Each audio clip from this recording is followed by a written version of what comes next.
서기관과 바리새인들은 맹세와 관련해서 자신들의 편리를 위해서 반드시 지켜야 되는 맹세, 그리고 지키지 않아도 되는 맹세, 이렇게 맹세를 구분하고 또 그것과 관련된 여러 가지 세부 조항들을 만들어서 이것들을 이스라엘 백성들에게 가르치고 있었죠.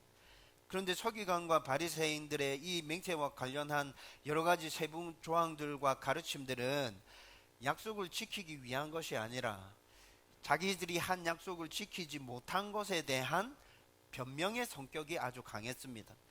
유대 사회가 맹세와 관련해서 이런 분위기였기 때문에 약속 이행, 법 준수, 정직, 진실, 이런 것들이 아무 쓸모가 없는 쓰레기처럼 인식되어지는 그런 사회였습니다.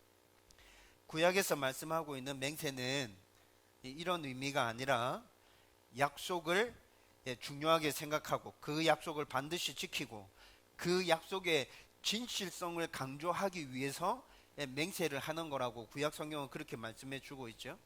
그래서 맹세가 없다 할지라도 약속한 것이면 반드시 지켜야 하고, 그 약속에 맹세를 더해서 상대방과 그렇게 계약을 맺은 것이라면 목숨을 걸고서라도 이 약속을 지키겠다, 그리고 이 약속은 정말 진실한 것이다 라는 것들을 분명하게 보여주는 그 역할을 맹세가 하는 것이라고 말씀드렸습니다. 따라서 예수님께서는 하나님 나라 법에 대해서 율법을 완성하시면서 맹세와 관련해서 뭐라 얘기합니까? 맹세하지 마라. 그냥 약속한 거 지켜. 맹세 안 하고 그냥 네가 약속한 거 지키면 이 사회는 하나님의 나라가 온전하게 이루어지는 그런 사회가 될 거야. 주님께서 이렇게 말씀하고 계시죠. 그리고 너무 많은 걸 얘기하지 말고 맞는 건 맞다고 얘기해. 아닌 건 아니라고 얘기해. 그리고 너의 변명을 대려고 하지 마. 그건 다 나쁜 거야. 주님께서 이렇게 말씀해 주셨습니다. 여러분, 우리는 주님께서 말씀해 주신 이 말씀을 기억하면서 여러분, 맹세하지 말고 그냥 여러분들이 한 약속을 지키세요. 그러면 여러분들의 삶의 현장 가운데서 하나님의 나라가 세워질 것입니다. 하나님이 여러분들과 함께 하시고 여러분들의 정직과 진실 가운데 하나님이 역사하고 계심을 많은 사람들이 나를 보면서 알게 될 것입니다. 여러분, 이 시대를 살아가는 우리가 이 말씀을 그대로 받아들여서 지키면서 살아가겠다 결심해도 이것이 정말 또 어렵고 힘들다는 것도 우리가 잘 알고 있죠. 예수님께서 지금 말씀하시는 게 뭔지는 잘 알겠는데, 그런데 목사님, 지금 사회가 돌아가는 거 한번 보세요. 정직하고 진실하게 약속한 거 곧대로 다 지키고 살면 너무 어려운 사회 아닌가요? 이런 생각이 들기도 합니다. 그런데 여러분, 우리 사회가 계속 이런 방향으로 계속 흘러간다고 한번 생각해 보세요. 약속이 잘 지켜지지 않아서 서로를 신뢰하지 못하고 더 많은 계약 문서가 필요하고 더 많은 증인들이 필요하고 법을 자신의 편리대로 해석해내고 적용하기 때문에 더 세부적인 법조항들이 필요하고 사소한 문제의 판결을 위해서도 서로를 신뢰하지 못함으로 재판정까지 가서 판결을 받아야 하고, 여러분, 이런 사회가 계속 유지된다면 결국 우리 자녀들에게 무엇을 가르쳐야 될까요? 약속 이행과 법 준수와 정직과 진실을 가르치는 것이 아니라 편법과 거짓과 속임수를 가르쳐야 하지 않겠습니까? 여러분, 제가 지금 과장해서 말씀드리고 있는 건가요? 아니요. 옛날에 있었던 모습들과 지금 있는 이 모습들, 여러분 서로 비교해 보면 약속 이행, 법 준수, 정직, 진실, 이런 것과 관련해서 이 사회는 늘 안 좋은 쪽으로 계속 발전해 왔거든요.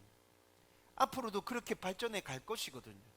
그런데 우리가 사회의 그 흐름 가운데 편승해서 그냥 그렇게 흘러가 버린다면 예수 믿는 사람들이 이렇게 많은 이 대한민국 사회에서 하나님의 나라는 언제 세워지는 것입니까?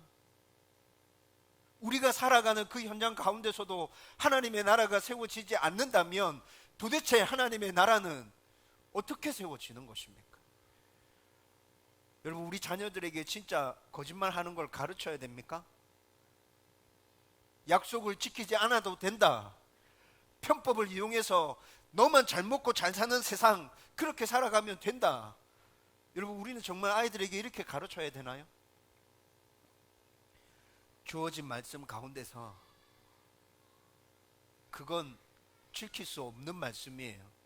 이 세상의 구조가 그렇지 않아요. 사람들이 나를 욕할 거예요. 여러분, 우리가 지금 이 말씀 앞에서 그렇게 반응한다면 우리가 원하는 세상, 하나님께서 바라는 하나님의 나라, 이 땅 가운데 세워지지 않습니다. 저와 여러분들이 마음에 결정하고 하나님을 의지하고 순종함으로 하나님의 나라를 이 땅 가운데 세워가게 되기를 주님의 이름으로 축원드립니다. 그렇게 살아가는 그 사람들에게 하나님께서 함께 해주실 것입니다. 은혜 주실 겁니다. 복 주실 겁니다. 저와 여러분들이 그 은혜, 그 복 받아 누리게 되기를 주님의 이름으로 축원드립니다.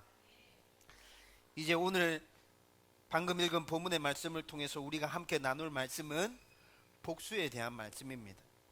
여러분, 그런데 많은 사람들이 복수라는 이 단어를 생각하면서 이 시대와는 어울리지 않고, 복수는 옛날 일본 사무라이들이 즐겨 했던 그런 거 아닌가? 우리랑 지금 안 어울리는데? 라고 생각할 수도 있지만, 여러분, 복수는 동서고금을 막론하고 모든 사람들의 마음 가운데 존재하고 있는 아주 무서운 감정입니다. 여러분의 마음도 한번 잘 살펴보십시오. 복수의 감정이 여러분들 마음 가운데 다 있습니다.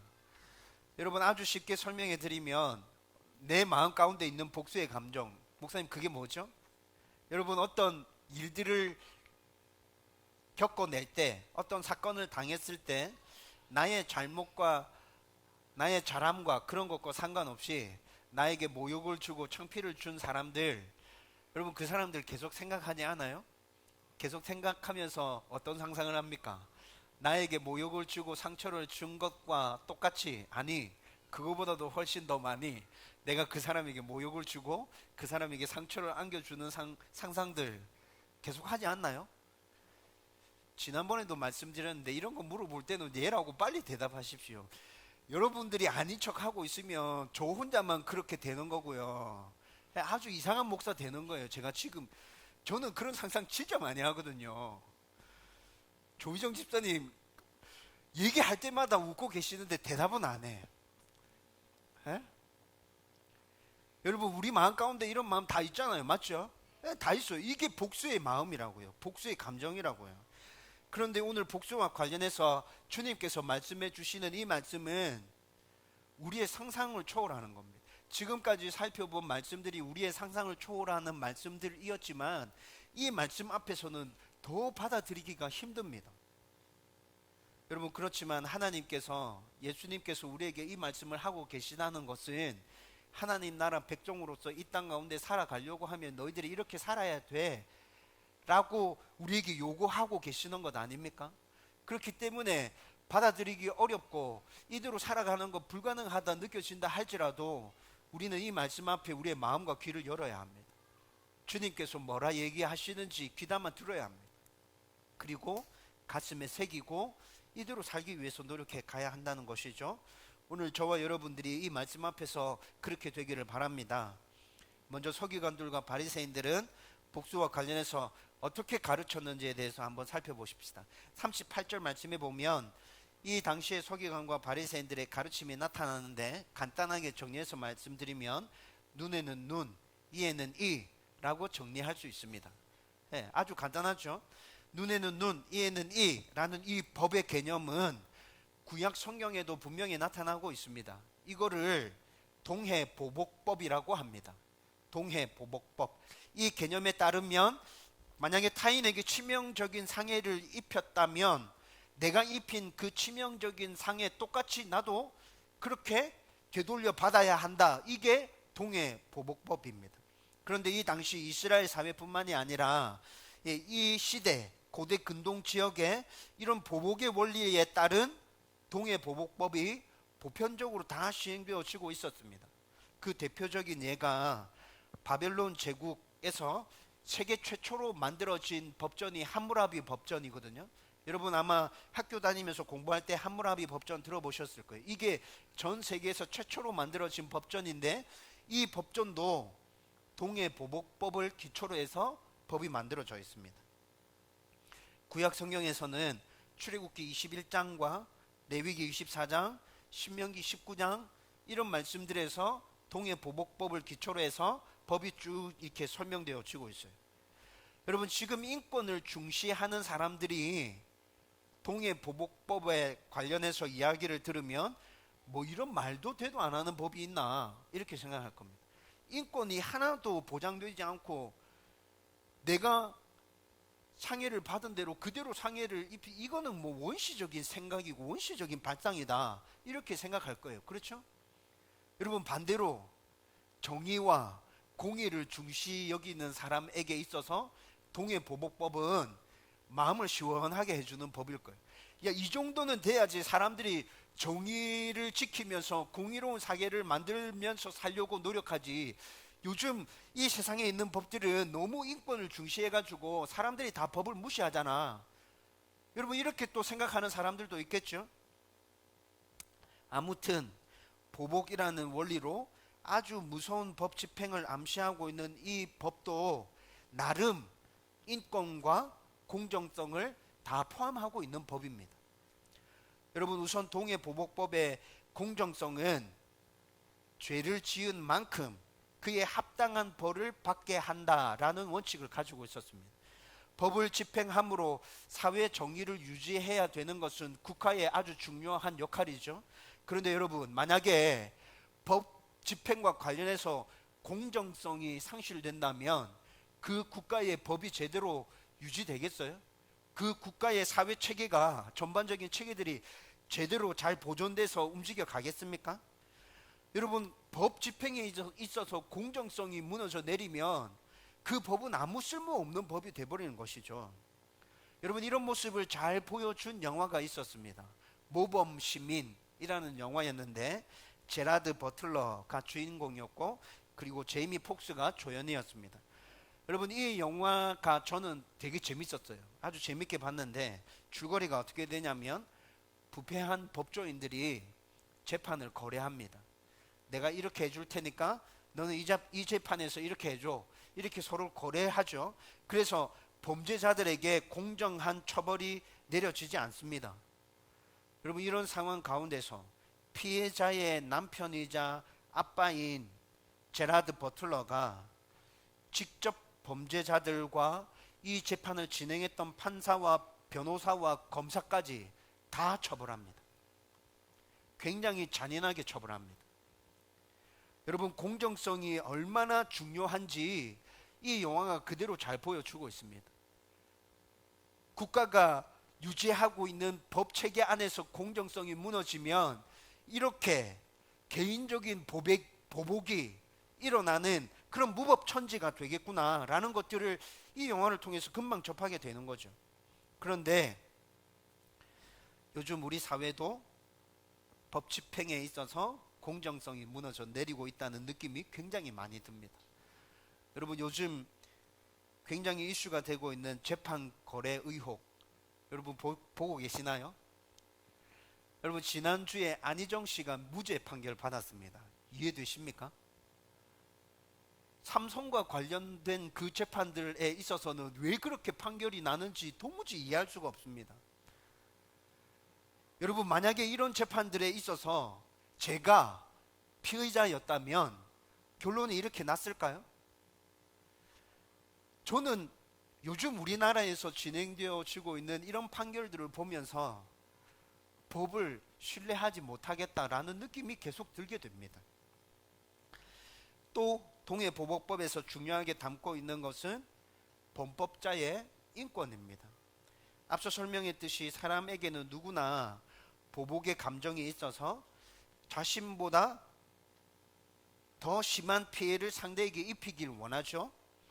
그래서 법 집행에 있어서 이런 기준이 정해져 있지 않다면 만약에 힘과 권력을 가진 사람이라면 상대에게 자기가 잘못한 그 벌보다 더 심하게 피해를 입힐 거 아닙니까? 처벌하게 될 것이죠. 이런 부작용을 방지하기 위해서 죄를 지은 만큼 그 죄와 관련해서 벌받게 하는 것이 바로 동해보복법이라는 것입니다. 여러분, 이런 부분들을 잘 생각해 보면 법 체계가 덜 발달된 그 당시에 굉장히 사람들의 삶과 관련해서 많은 생각들을 해서 이 법 체계가 만들어졌구나라는 것들을 알 수 있게 되죠. 그리고 동해보복법의 원리대로 법이 움직여졌다면 정말 정의가 유지되어지고 공정한 사회 그 자체로 이 세상이 돌아가지 않겠어요? 여러분, 이런 가르침들을 그대로 적용해서 서기관과 바리새인들이 법에 대해서, 복수에 대해서 이스라엘 백성들에게 가르치고 있죠. 그런데 이 것들을 그대로 적용해서 복수와 관련해서 이스라엘 백성들에게 가르치는 이 유대인과 서기관들의 그 가르침 가운데 잘못된 부분들이 나타나고 있습니다. 어떤 것입니까? 서기관과 바리새인들이 복수와 관련해서 이스라엘 백성들에게 가르칠 때 공정성과 인권을 담은 복수를 가르치는 것이 아니라 그냥 복수 그 개념 하나만 초점을 맞춰서 가르치고 있었다는 것이 문제입니다. 서기관과 유대인들이 이렇게 복수에만 초점을 맞추어서 이스라엘 백성들에게 가르치고 있었기 때문에 여러분, 이 당시 이스라엘 백성들 그 사회에서 여러분 어떤 일들이 일어났을까요? 자기가 피해를 입었어요. 자기가 손해를 봤어요. 그러면 재판과 상관없이 무조건 자기가 입은 그 피해와 그 상처들 그대로 상대에게 돌려주려고 하는 시도들이 사회 안에서 계속 일어나고 있는 것이죠. 여러분, 이런 사회가 되면 제가 앞서 모범시민이라는 영화 설명해 드렸죠. 그런 세상이 돼버리는 거예요. 여러분, 그런데 구약에서 말씀해 주고 있는 동해보복법이 그런 의미였습니까? 아니요. 그런 의미 아니었거든요. 구약에서 말씀해 주고 있는 동해보복법은 모든 이스라엘 백성들에게 주시는 말씀이 아니었습니다. 재판을 진행해야 할 지도자들에게 주시는 말씀이었습니다. 여러분, 구약시대 이스라엘 백성들 안에서 재판을 진행해야 될 지도자 누가 있었습니까? 모세가 출애굽하고 난 다음에 시내산에 머물러 있는 동안에 이 체계가 확립되어지죠. 제일 작게는 10부장부터 시작해서 10부장, 50부장, 100부장, 1000부장, 그 다음에 각 지파의 원로들, 그 다음에 제일 꼭대기에 누가 있는 겁니까? 모세. 이렇게 법 체계들이 갖춰져 있었다고요. 사소한 일이 발생했습니다. 그러면 그 사소한 문제를 해결하기 위해서 구약 이스라엘 백성들은 누구에게 갑니까? 10부장에게 갔습니다. 10부장에게 가서 사정을 이야기하고 거기서 판결을 받았거든요. 그렇게 해서 문제가 해결되어지지 않으면 어디 갑니까? 50부장. 또 문제가 해결되어지지 않으면 100부장, 1000부장 이렇게 계속 올라갔었다고요. 그래서 동해보복법과 관련해서 이 말씀들은 이스라엘 백성들 전체에게 주어진 말씀이 아니라 재판을 진행해야 하는 그 지도자들에게 공정성과 인권을 중시해서 이 법의 원리에 따라서 판결을 해줘라. 이게 하나님의 말씀이었다고. 그런데 지금 서기관과 바리새인들은 각 지도자들에게 주어진 이 말씀을 이스라엘 백성들에게 보편적으로 적용시킴으로 인해서 사회를 복수가 넘쳐나는 사회로 만들어 버렸다는 것입니다. 이런 상황 가운데서 이스라엘 백성들에게 예수님께서 하나님 나라 백성들이 지켜야 할 복수와 관련된 새로운 법을 말씀해 주십니다. 39절 상반절 말씀인데 우리 같이 읽어보십시다. 다 같이 읽습니다. 시작. 나는 너희에게 이르노니 악한 자를 대적하지 말라. 아멘. 여러분, 제가 오늘 말씀을 준비하면서 5장 39절에 이 말씀이 너무 마음에 걸리더라고요. 여러분, 분명하게 뭐라 얘기하고 있습니까? 악한 자라고 말하고 있잖아요. 여러분, 악한 자는 악한 자에 맞는 벌을 받아야죠. 그렇지 않아요? 저는 받아들이기가 너무 어려웠어요. 아니 하나님, 악한 자를 대적하지 않으면 그러면 이 사회는 어떻게 유지되는 거죠? 이 질문이 계속 생겨났어요. 여러분, 예수님께서 말씀하시는 자는 분명하게 악한 자고, 이 악한 자가 어떤 자인지 39절부터 42절까지 네 가지 예가 등장하는데, 그 네 가지 예들을 쭉 살펴보면 악한 자는 지금 이런 자를 악한 자라고 말씀하고 있구나라는 것들을 우리들이 충분히 짐작해낼 수 있습니다. 그리고 분명하게 오늘 말씀에서는 대적하지 말라 이렇게 말씀하고 있죠. 여러분, 이 대적하지 말라라는 이 말을 헬라 원문으로 살펴보면, 헬라 원문에서는 이 단어의 의미들이 굉장히 많이 담겨져 있는데, 저항하는 것, 대항하는 것, 반항하는 것, 반대하는 것, 이런 의미들을 다 담고 있거든요.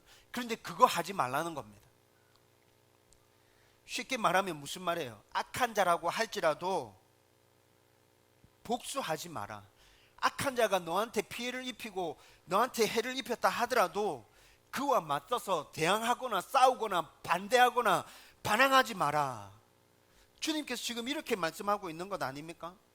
여러분, 이 말씀 진짜 받아들일 수 있습니까? 저는 너무너무 힘들었다니까요. 여러분, 그러면 악한 자가 어떤 자를 악한 자라고 말하고 있는지 여러분 이것도 한번 살펴보십시다. 그런데 이거 살펴보면 마음이 더 힘들어집니다. 분명히 악한 자라고 말했는데 여기서 말하는 악한 자가 어떤 자인지, 여러분 39절 말씀해 보면 누구든지 내 오른편 뺨을 치거든 왼편도 돌려대며 라고 말씀하고 있죠. 여러분, 여기서 이 말씀의 참 의미를 생각하기 위해서는 이 상황이 지금 정확하게 어떤 상황인지를 알아야 합니다. 보통 이 세상에 살아가는 사람들 중에 90%가 오른손잡이입니다. 여러분, 이것은 그냥 통계를 내보면 늘 그랬어요. 10%가 왼손잡이입니다. 그런데 지금 이 말씀은 보편적인 오른손잡이를 지금 예로 해서 말씀하고 계시는 겁니다. 그러면 오른손잡이가 상대의 뺨을 치면 어디를 때리게 되는 거죠? 여러분, 이거 구체적으로 생각해야 돼요. 오른손잡이가 상대의 뺨을 치면 어디를 때리게 됩니까? 왼편을 때리게 되는 거잖아요. 그렇죠? 근데 지금 오늘 말씀에서는 뭐라 얘기하고 있어요? 오른편을 맞았다 얘기하고 있죠. 이 상황이 뭐예요? 여러분, 이 상황은 이렇게 때린 게 아니라 손등으로 이렇게 때렸다는 겁니다. 이렇게 손등으로 이렇게 상대의 오른편 뺨을 이렇게 쳤다는 얘기예요. 이게 무슨 말이냐면, 유대 사회에 있어서 손등으로 상대의 뺨을 이렇게 치는 거는 상대를 모욕하고 무시하는 행동입니다. 너는 내 손바닥으로 너의 뺨을 때릴 가치조차도 없는 멍청이 바보 같은 놈이야. 이렇게 때리는 거예요. 여러분, 이해가 되시죠? 여러분, 지금 그렇게 뺨 맞은 상황이에요. 이렇게 뺨 맞은 상황인데 어떻게 하라고요? 왼편도 다시 돌려대라. 주님께서 지금 이렇게 얘기하고 있죠. 여러분, 이 상황을 조금 더 현실에 맞게 구체적으로 설명하면 이렇게 됩니다. 나보다 힘이 세고 권력이 있는 사람이 어떤 일 때문에 그 힘과 그 권력으로 나에게 모욕 주고 나에게 창피를 주면서 뺨을 치고 있는 거예요. 여러분, 이런 상황에서 우리 참을 수 있나요? 물론 이 사회의 흐름상 돈과 권력이 있는 사람이 나한테 그렇게 한다면 찍소리도 못 하겠죠. 그런데 요즘에 터져 나오는 갑을 관계에서 나타나는 여러 가지 고소와 고발들 한번 생각해 보십시오. 여러분, 그것이 그냥 기분 좋아서 참고 있었던 게 아니라 그 사람이 단지 힘이 있었다는 이유 때문에 참고 있었던 거고, 기회가 생기자마자 이것들이 지금 막 터져 나오는 거 아니에요? 근데 오늘 주님께서는 왼편 뺨을 돌려대라고 말씀하고 있습니다. 또 40절 말씀에서는 너를 고발하여 속옷을 가지고자 하는 자에게 겉옷도 가지게 하라, 그렇게 말씀하고 있죠.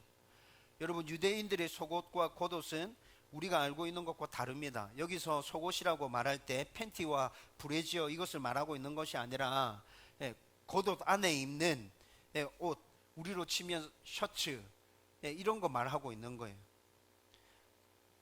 그리고 유대인들의 그 겉옷은 옛날에 우리나라 선조들의 두루마기와 비슷한데 좀 더 두꺼워서 추위를 막아주고 또 밤에는 잠잘 때 이불의 역할을 했던 그런 종류였습니다.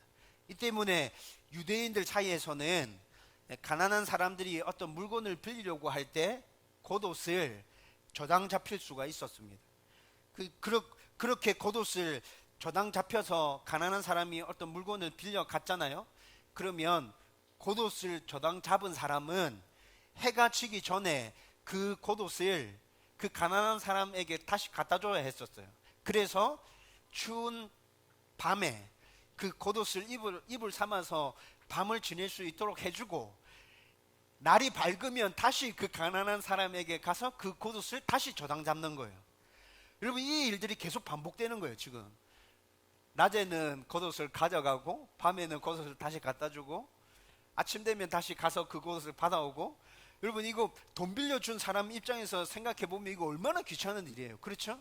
그래서 악한 대금업자들은 겉옷을 저당 잡으려고 하지 않았습니다. 조금 값어치가 조금 나가는 것이라면 속에 입는 셔츠 이것이라도 저당을 잡아서 다시 갖다 주고 다시 받아오고 이런 일이 안 생기도록 하는 것이죠. 그리고 이렇게 저당 잡은 그 속옷을 정당하지 않은 방법으로 재판에 넘겨서 이것까지도 지금 떼어 먹으려고 하는 상황이 오늘 40절에 나타나고 있는 상황이라고요. 여러분, 이런 사람이 좋은 사람이에요, 악한 사람이에요? 나쁜 놈이죠. 그렇죠? 여러분들은 괜찮습니까? 저는 분노가 치밀어 오릅니다. 이런 사람들 저는 나쁜 놈이라고 단정지어서 말할 수 있습니다. 그런데 주님께서 뭐라 말씀하십니까? 정당하지 못한 방법으로 너의 속옷까지 취하려고 하는 그 사람에게 네 겉옷도 내어주라. 이해됩니까? 아니, 주님 어떻게 이럴 수 있어요? 나는 이렇게 못하겠어요, 진짜. 여러분, 이런 느낌 들지 않으세요? 41절 말씀에서 뭐라 얘기합니까? 누구든지 너로 억지로 오리를 가게 하거든 그 사람과 십리를 동행하라고 말씀하고 있죠. 여러분, 이 당시는 이스라엘 백성들이 로마의 지배를 받고 있었죠. 로마의 지배를 받고 있는 이스라엘 백성들에게 아주 불리하게 작용했던 법 중에 하나가 뭐였냐면, 로마 군인들이 행군에 가다가 짐을 옮겨야 되는데 그 짐을 옮기기 위해서 이스라엘 백성들 중에 아무나 차출해서 오리를 가게 만들 수 있었습니다. 오리라고 하면 지금으로 치면 2kg입니다. 이거는 그 사람이 어떤 상황에 있든지 무슨 일을 하고 있든지 상관없습니다. 그냥 로마 군인들이 야, 너 와, 일로 와, 들어. 그렇게 하면 2km 무조건 가야 되는 거라고요. 여러분, 이 예를 성경에서 어디서 찾아볼 수 있죠? 예수님께서 십자가 지시고 겟세마네 동산 올라가실 때 쓰러지셨습니다. 로마 군인이 아리마대 사람 요셉을 불러서 그 십자가를 대신 지고 겟세마네 동산을 오르게 하죠. 여러분, 이런 상황이라고. 여러분, 이거 정당한 법인가요? 이스라엘 백성의 입장에서 볼 때는 정당하지 않아요. 자기들의 노동력을 착취하는 거예요. 여러분, 이런 상황 기분 좋게 받아들일 수 있는 사람이 누가 있습니까? 그래서 이스라엘 백성들은 로마 군인이 저기서 걸어오면 무조건 피하는 거예요. 무조건 피했는데 재수 없이 걸렸어. 야, 너 일로 와. 그래서 끌려갔어요. 억지로 오리까지 갔습니다. 그렇게 오리까지 가고 난 다음에 더 이상 1m도 조금도 더 움직이지 않으려고 하는 것이 이스라엘 사람들의 보편적인 모습이었습니다. 내가 억울하게 지금 2km를 끌려왔는데 내가 여기서 1m든 뭐 2m든 내가 왜 더 가야 되는데 나는 더 이상 못 간다. 근데 주님께서 뭐라 말씀하십니까? 심리 가라, 심리. 너 억지로 2km 끌려왔어? 심리 가죠. 4km 가. 여러분, 이거 받아들일 수 있나요? 여러분, 너무 마음이 힘들잖아요. 지금 왜 예수님께서 계속 이렇게 얘기하시지? 마지막으로 42절 말씀에서는 뭐라 얘기합니까? 내게 구하는 자에게는 주며 내게 꾸고자 하는 자에게 거절하지 말라라고 말씀하고 있죠. 여러분, 여기서 구하는 자, 꾸는 자, 이 사람 누구냐 하면 나를 못 살게 괴롭힌 자 얘기하는 겁니다. 나에게 모욕을 주고 나를 핍박하고 나를 괴롭히고 나를 못 살게 했던 그 사람이 어떤 필요 때문에 나에게 도움을 요청하면 거절하지 마라. 도와줘라. 나에게 못 살게 했던 그 원수가 나에게 무엇을 빌리고자 할 때 거절하지 말고 빌려주라. 여러분, 이렇게 말씀하고 있는 거거든요. 지금까지 제가 쭉 4가지 상황에 대해서 설명해 드렸죠. 여러분, 이 4가지 상황을 구체적으로 설명을 들으니까 악한 자가 어떤 자인지 알겠죠. 힘으로 억압하고 모욕을 주고 나의 것들을 빼앗고 착취하는 그런 사람, 정당하지 못한 방법으로 내 것을 다 빼앗아가는 그런 사람, 나를 괴롭히고 못 살게 구는 그런 사람, 그 사람들이 악한 자 맞잖아요. 그리고 주님께서 말씀하십니다. 그 악한 자들에게 어떻게 대라고 말씀해 주시는지도 이해가 되죠. 여러분, 이해가 되죠? 그렇죠? 예, 이해가 됩니다. 그런데 문제가 뭡니까? 받아들이기 어렵다. 이게 문제잖아요. 예수님이 말씀하시는 그 악한 자가 누구인지 알겠어요. 그리고 그들을 대해서 어떻게 대해주라고 하는지도 알겠어요. 그런데 예수님, 그게 어려워요. 안 돼요. 그렇게 해주고 싶은 마음이 없어요. 나를 괴롭히고 나를 힘들게 한 사람인데 내가 왜 그렇게 해줘야 되죠? 내가 잘못하지 않았어요. 나는 잘못한 게 아무것도 없어요. 근데 왜 그 사람들에게 그렇게 해줘야 되는데? 법은 왜 존재하는 거죠? 그 사람들 그렇게 받아주면 이 세상의 공의가 유지됩니까? 하나님? 여러분, 이런 질문들 생기지 않습니까? 그래서 유명한 신학자인 윌리엄 바클레이는 이런 말을 했습니다. 오늘 이 본문이 예수님이 하신 이 말씀이야말로 기독교가 보여줄 수 있는 윤리의 가장 독특한 성격을 지니고 있는 것이다. 윌리엄 바클레이라는 신학자가 말씀한 겁니다. 다시 말하면 예수를 믿는 사람이 보여줘야 될 윤리적 독특성이 뭔지 이 말씀이 잘 보여주고 있다는 것이죠.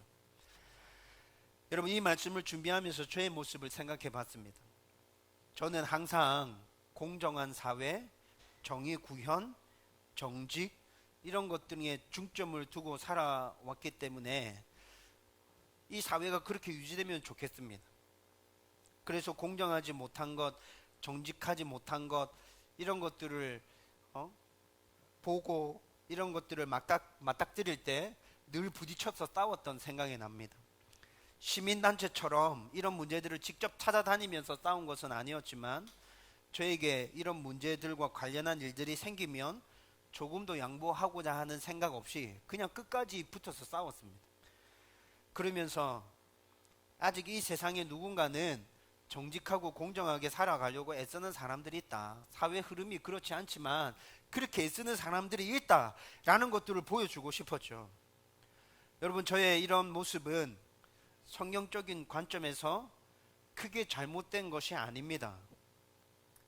왜냐하면 예수님도 이렇게 하셨던 모습이 나타납니다. 요한복음 18장 19절 말씀 이하를 쭉 읽어보면 십자가를 지시기 전에 대제사장에게 끌려가서 신문 받으시죠.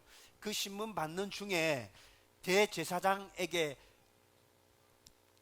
진실에 근거한 답을 했는데 옆에 있는 사람이 예수님의 뺨을 때려요. 그때 예수님께서 말씀하십니다. 내가 답한 것 중에 잘못된 게 뭐지? 잘못된 게 뭔데 너가 지금 나를 때리는 거야? 얘기해봐.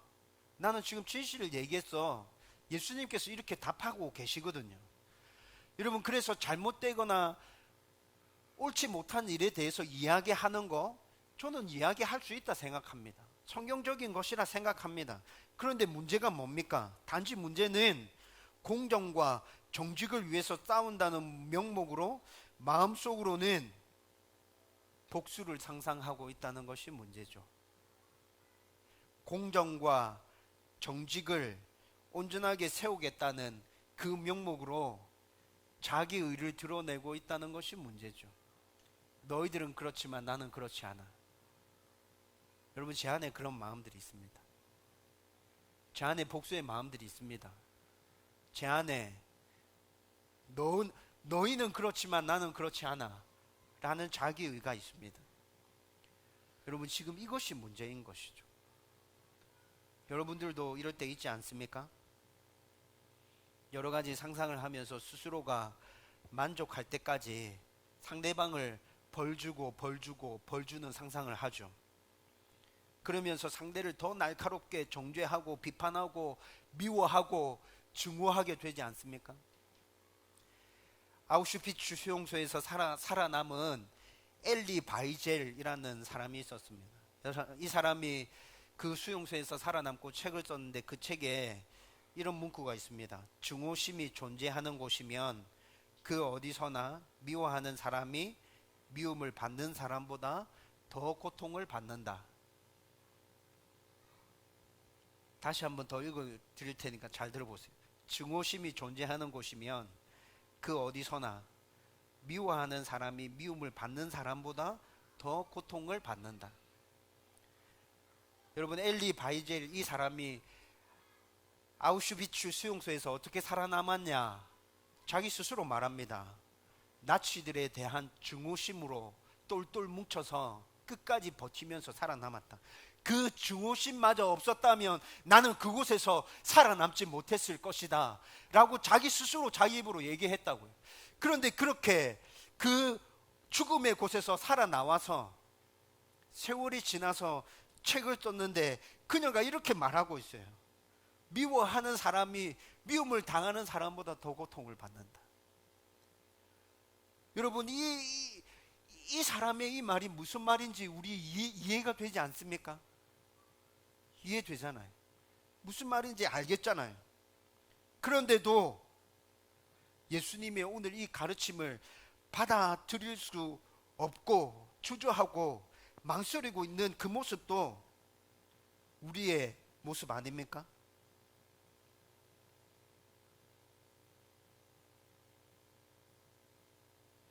여러분, 이런 여러 가지 고민들과 이런 여러 가지 충돌 속에서 생각하고 진짜 고민 많이 했습니다. 그리고 저 자신에게 이런 질문을 던져봤습니다. 예수 믿는 사람이 믿지 않는 사람과 달라야 하는 모습은 뭐지? 여러분, 이 질문 앞에서 저의 마음이 열리더라고요. 예수 믿는 사람이 예수 믿지 않는 사람과 달라야 하는 모습은 뭐지? 여러분, 이 질문과 관련해서 로마서 12장 14절에서 21절까지 말씀이 아주 정확하게 우리에게 답을 제시해 주고 있습니다. 좀 긴 말씀이지만 같이 읽어 보십시다. 같이 읽겠습니다. 다 같이 읽습니다. 시작. 너희를 박해하는 자를 축복하라. 축복하고 저주하지 말라. 즐거워하는 자들과 함께 즐거워하고 우는 자들과 함께 울라. 서로 마음을 같이하며 높은 데 마음을 두지 말고 도리어 낮은 데 처하며 스스로 지혜 있는 채 하지 말라. 아무에게도 악을 악으로 갚지 말고 모든 사람 앞에서 선한 일을 도모하라. 할 수 있거든 모든 사람과 더불어 화목하라. 내 사랑하는 자들아, 너희가 친히 원수를 갚지 말고 하나님의 진노하심에 맡기라. 기록되었으되 원수 갚는 것이 내게 있으니 내가 갚으리라고 주께서 말씀하시니라. 내 원수가 줄이거든 먹이고 목마르거든 마시게 하라. 그리함으로 내가 숯불을 그 머리에 쌓아 놓으리라. 악에게 지지 말고 선으로 악을 이기라. 아멘. 원수 갚는 것은 누구에게 있다고 말씀하십니까? 주님께 있다 말씀하십니다. 참아라. 이겨내라. 견뎌내라. 보듬어 줘라. 네가 그렇게 한다면 네 원수 갖고 싶은 그 마음 내가 갚을게. 내가 할 거다. 너는 미워하지 마. 미워하는 것 때문에 괴로워하지 마. 힘들어하지 마. 아파하지 마. 내가 할게. 주님께서 말씀하고 계시는 거죠. 여러분, 이제 말씀을 정리하려고 합니다. 다른 말씀도 늘 그랬지만 오늘 말씀은 목사인 제가 받아들이기가 더 힘들었습니다. 아마 저의 성격과 내 안에 감추어진 자기의와 전투성 때문에 그렇다는 생각이 듭니다. 오늘 말씀이 어떤 말씀인지 저 이해됩니다. 충분히 이해됩니다. 그런데 아무리 받아들이려고 해도 마음이 선뜻 열리지 않았죠. 그런데 예수 믿는 사람이 믿지 않는 사람과 달라야 하는 모습이 뭐지? 라는 이 질문 앞에서 마음이 열려지기 시작했습니다. 여러분, 그리고 이 질문에 반응하기 위해서 하나님의 은혜와 사랑이 나에게 부어져야 하고 흘러 넘쳐야 한다는 것도 또다시 깨닫게 되었습니다. 그래야 복수하려는 그 마음을 다스리고 손으로 악을 이길 수 있게 될 것입니다. 또 하나님의 은혜와 사랑이 부어지고 흘러 넘치는 사람, 이 사람이 바로 예수 믿는 사람이 달라야 하는 모습을 온전하게 보여주면서 세상에 생명을 불어넣는 축복의 통로가 될 수 있을 것이라 생각을 했습니다. 여러분들에게 아직 복수하고 싶은 마음 있습니까? 복수하고 싶은 사람 있나요? 저 사람만큼은 내가 꼭 손봐줘야겠다는 생각을 하고 있는 사람 있습니까? 여러분, 오늘 이 말씀 앞에 여러분들의 마음을 열 수 있게 되기를 주님의 이름으로 축원드립니다. 저와 여러분에게 하나님의 은혜와 사랑이 부어지고 흘러넘쳐서 손으로 악을 이기고 이 세상에 축복의 통로가 되는 하나님의 백성들 되기를 주님의 이름으로 축원드립니다.